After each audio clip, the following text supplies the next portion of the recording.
哦，咁咪啲田啊，咪啲以前要種家鄉，要種桃子，要種木樹乜啫？以前等咪啲種嗰樣啊？mấy cái người trồng à?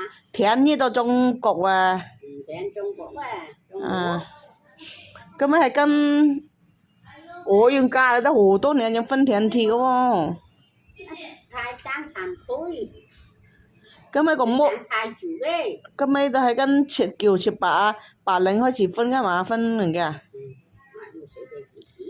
分田地啊？係冇分田地嘅，冇係通係種田田地，大家種嘛，種東啲。ngán thầy ở cái cho trong sau khi mẹ nên chạy luôn mẹ lên ngán đi. Thì種田種地啊？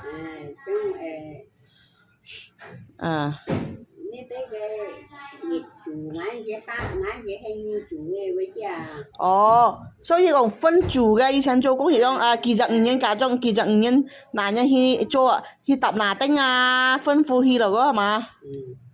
亦到時候要分田分地嘅。睇架啥？睇架啥？也分國嘅呢度係呢25年分喎，大家啊，也係呢幾家年分喎，係嘛？我食到幾家年分嘛？係拿揼到揼，拿人揼拿丁田到揼拿丁呢個度係啊，係嘛？嗯，以前啲田幾多啊，通通㗎。trên quầy cái quầy lấy chu tập cột cái冇特覺。cho xong cốt chạm cây chỉ chậm hết chỗ chạm đâu. cái đấy phô thì cái種啊，上個平嘅種。上個平cây cấp tạ hết chỗ. À. Cái thông quầy trong một tập chạm trong một tập đâu à? Trên quầy à? Mất tập. Em lục con này còn một tập chu tôi tập đấy, chỉ chốc chu tôi tập đấy gì cả.以前冇特局啊。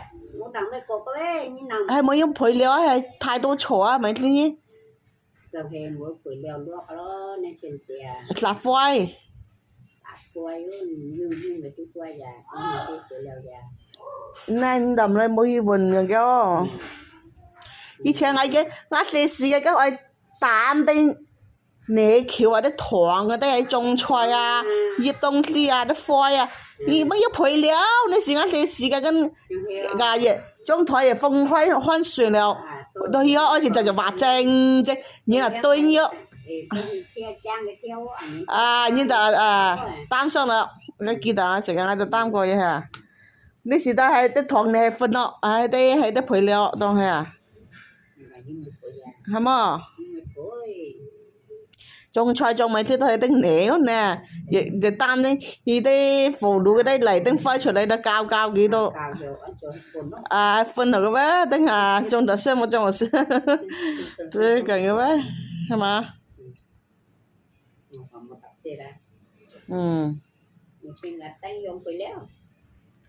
冇要配料咁咪開始到種炸嘅時候就慢慢要等我嘅輪配呗，輪配多呗，而且嘅咧頓嘅拉鏈啊，拉輪配啊，已經嘅運緊到輪配咩？搞得兩度夾配，火配到啦而家。火配拉線嘅乜？嗰啲火配拉線嘅拉葉咋嘅？那時候人家啦，製造叉，按照叉拉到嘅爬牆，公態度咧鴨時衝咧，我覺得啊。以前七蚊光有冇過的？挖了太坑咧，挖住啦，係嘛？啊，你個辛苦啊！這以前。啊，如果我嗰啲佢烏龜靚哦，如果我係嗰啲長毛嘅呢，要特嘅人叫啊。長毛佢拉到。lai cả hôm ta cùng nhau ta chỉ trong một cái ông ấy bảo tại xin cô trả lời việc đây nếp tiền đấy tiền lai cô ấy 이거 다 땡땡이죠. 그럼 mấy cái kỳ đề của chúng ta xuyên này rồi cái thằng kia là một cái麻煩咯。việc cái thuộc tiền này tiền cô thì được tiền còn lai cô thì một cái. Nó tên kỳ cao. 已經嘅咧路通，多處哦，嗯，啊，自從來個啊，自從去水產啊，跟太主要說，係咯，那個你答應為國，嗯。